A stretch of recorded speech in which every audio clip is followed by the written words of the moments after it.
So today we're going to be talking about the 3 E's to defining your niche and owning your story. I think one of the most important parts of being a content creator is learning what your unique story is and knowing how to consistently tell that story in a way that connects, right? And a lot of times, a lot of people ask me questions. How do I know what to post?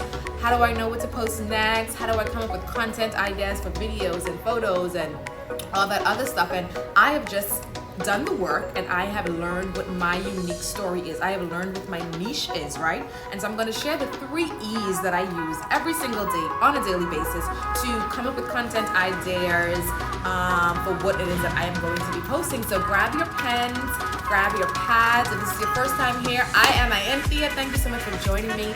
Travel and lifestyle blogger living right here in the beautiful Nassau, Bahamas. I blog about, well, I haven't traveled in a very long time, due to the pandemic, but I blog about my travels.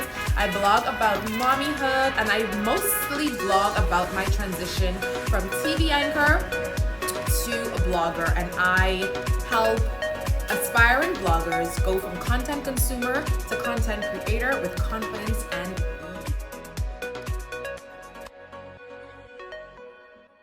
The number one thing is you are trying to tap into what's trending rather than what's true.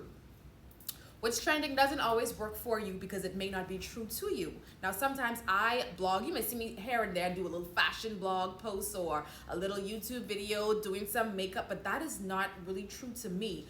That doesn't mean that I can't do it, but my strength lies in what's true to me. And what's true to me is traveling. What's true to me is my on-air talents. What's true to me is talking about my life as a mom. The post that I just did yesterday that, is getting so much love and attention on my Instagram post, it connected in that way because it's true. So stop tapping into what's trending, tap into what's true to you.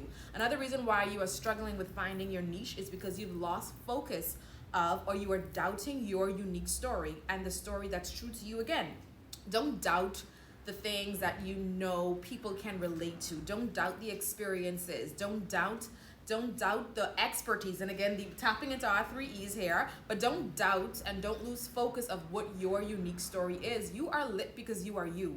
You are unique because only you have experienced some things, only you have done some things, only you can tell some stories in a certain way. Right? The third reason why you're probably struggling with finding your niche is because you lack clarity on the parts of the story that are worth telling. Now, I am 35 years old and I could tell you stories from here to Jabim about my life. But do I tap into all of them? No. One, either because I want to keep them private, or two, because I just don't think it's going to connect. I don't think it's going to be a good connector. And so sometimes you may see yourself telling stories and wondering, why is nobody liking my information? Why aren't they liking my photos? Why aren't they liking my videos? Maybe because it's not that relatable. So tap into the stories that are worth telling and people are interested in, right? So those are 3 main reasons I think you are struggling with finding your niche.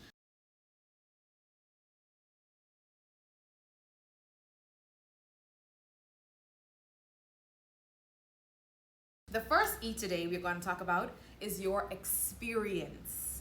Your experience is the number 1 E to defining your niche and owning your story. These are the things, the places, the people you've seen, you've encountered, the places you've visited, the things you've done make for interesting stories. And I think a lot of time we kind of doubt that our stories are worth telling. Like, you may not feel like, somebody talking about her best makeup trends for 2021 is worth sharing, but there are millions of people out there who disagree with you. They want to see those stories. They want to know, what's going on with you. So for me, as a travel blogger, I've used my travel as a part of my experience. I've used my work experiences. You can use your relationships. You can talk about your experiences with financial wins or loss. There's the Budgetista, who I follow here on Instagram, and her whole niche and her whole thing is telling a story about how she went from bankrupt to now being a multimillionaire. That's a story worth telling. Not only is she telling that story, she's also helping other people go from being bankrupt or go from being broke to making money. And so your experiences, your good experiences, your bad experiences. I don't know if you're on Twitter. I am a Twitter junkie. I love Twitter. The story of Zola a couple years ago. I don't know if y'all remember that. She now has a movie coming out. All because she went on Twitter, sorry, and she did this thread talking about her experience with her friend and some Hooters stripper nightclub with some gangsters and drug dealers. It's just all about you sharing your experiences. Sometimes we want to keep things so close to our hearts. We don't want to let people in. We don't want to share a funny experience that we had or a bad experience that we had. Or we don't want to share an enlightening experience that we have, when these are the things that could really make for good content ideas. So the first E to literally defining your niche and owning your story is not being afraid to share your experiences. What was it like working on that job? You ain't gotta call that name. You ain't gotta call no coworker's name. What was it like, when you went to this theme park? What was it like when you went to this place? What was it like when you visited the Taj Mahal? These are stories, these are your experiences that someone out there definitely, will be interested in. So don't be afraid of sharing your experiences. Again, for me, every day I do that. Again, tapping back into that post that I made yesterday. That was a real life mommy experience. Like, we are right out here, like, just not making it these days. Like, we wake up late, we go to bed late, everything seems so haywire, but because I shared that experience and because it's relatable, people connected to it. People were like, okay, I understand you, Anthea, I got you, I'm in the same boat as you, and that's what you want. You want, when you share your experiences, that your audience kind of relate to what you're saying. They relate to what it is that you're putting out. So E number one, your experiences. If you're a travel blogger, if you're working in finance, but you're also a teacher on the side, if you are a Spanish teacher but you also like parasailing, these are experiences that you can definitely share and definitely put out there. The second E to defining your niche and owning your story is your expertise. You are skilled and so knowledgeable in an array of subjects and areas. Just share that. Just share that. And just sitting here doing that, that's what I'm doing right now, sharing my expertise. Now, I don't hate to call myself an expert in anything, but I have some knowledge, I have some information, and I use my platforms daily to just share the things that I've learned along the way, to share the things that I have experienced, to share how you could be better on camera, to share how to write a dope blog post, to share how to, be better at your branding photography. These are things that I have worked at over the years, and I share my expertise with you. People ask me all the time, can you teach me a class or do a class on how to be better on camera or how to speak in public? They come to me and they ask these questions because this is my area of expertise. Sometimes we want to operate outside of our zone of genius because, again, want to follow what's trending, want to follow what looks good and what's glossy and what's glamorous. But you can make your expertise, your experiences glamorous. You can make these sources of information palatable and connect with other people. So you can share your expertise by sharing your skill sets, by sharing what it is that you're good at, by sharing what you're learning now. Even if you are in a course, even if you are smack dab in the middle of a class learning something, it's not to say that you have to know everything to be able to share it. You can share that as an experience, and you can also share that as an expertise because you are learning, and when you learn and you pass that on, you are now the expert. You are now the teacher here. So don't be afraid to be like, oh, I'm just learning how to cook, or I'm just learning how to do my makeup, or I'm just learning how to, be a blogger, and I can't share that. Yes, you can share that because there's somebody else out there who's at the same spot as you, at the same positioning as you, and they want to know, how is somebody else out there who is just learning how to do their makeup, just learning how to cook, how are they doing it? How are they making it? So don't be afraid to share, if you have a hack for life, a hack for Instagram, a hack for my laptop and how to make it work and not die all the time, you can share your hacks. So what are you really good at? What are these things that people come to you for all the time? Ask you questions. How do you do this? How do you do that? Can you help me do this? This is a part of your expertise that you can definitely share and create content from. You can create tutorials.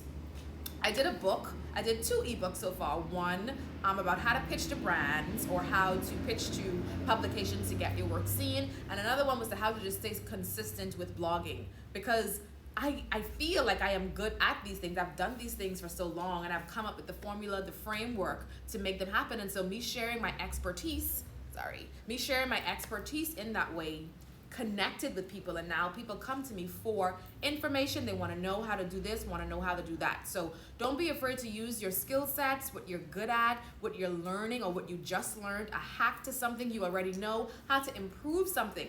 home renovation shows are like a big deal on HGTV and all that stuff because people want to see something or someone go from a little bit of nothing to, oh my God, great and grand, right? And so you can kind of use your life like a home renovation show.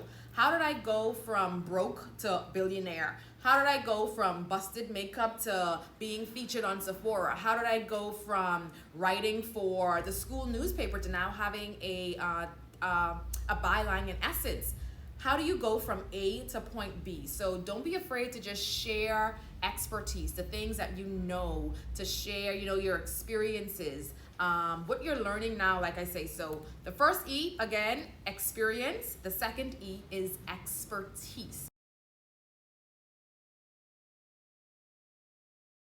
Expressed opinions. I am a huge Wendy Williams fan, okay? And she has made buku dollars, millions of dollars on just her opinions on people's lives. So your opinions matter. People have made careers, like I said, and a mint off of sharing their opinions on people and things. Again, Wendy Williams, the Gossip Blogs. You could do product reviews on equipment you just purchased, on makeup you just purchased, on hair supplies you just purchased, on clothes you just purchased. I think YouTube really, I don't know if this is factual, but from what I've seen, the biggest sector of YouTube are the people who do reviews on things, the people who buy things, who play the video games and come on and tell you, what to do or what's the hack here. So don't be afraid to share your opinions. I mean, a lot of times I feel like our opinions don't matter because who's gonna listen anyway? But you got a tribe out there. There's someone out there who is listening, who is watching, and just waiting for someone to say what it is that they're thinking. And then locally, we have people here who do a lot of opinionated shows, like my husband, Speech from the Throne. He is like talking about politics and talking about his opinions on what's going on in the political sphere, or what's going on socially, what's going on, in our country. Then you also have Stephen Hannah, who goes as Shinwin. I think I pronounced that right.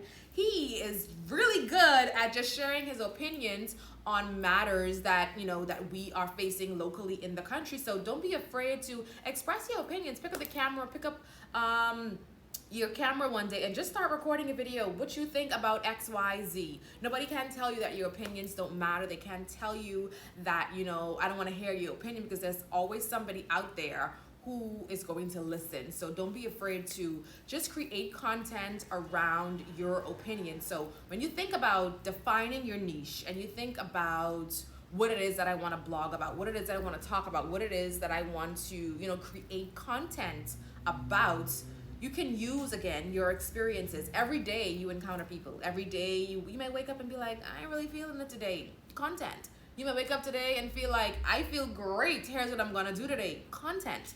Every day you could, I'm at work today. Work 9 to 5, but 6 to 7 I'm in the gym. 7 to 9 I'm at home. Content.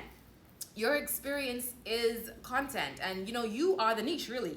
If you read my captions from this week trying to promote this live, I kept saying you are the niche. You are the niche because you are living it. You have studied it, because you know it in and out. You know it by heart. People come to you and ask you about it. You've been to that place because you've eaten that food. You are the niche.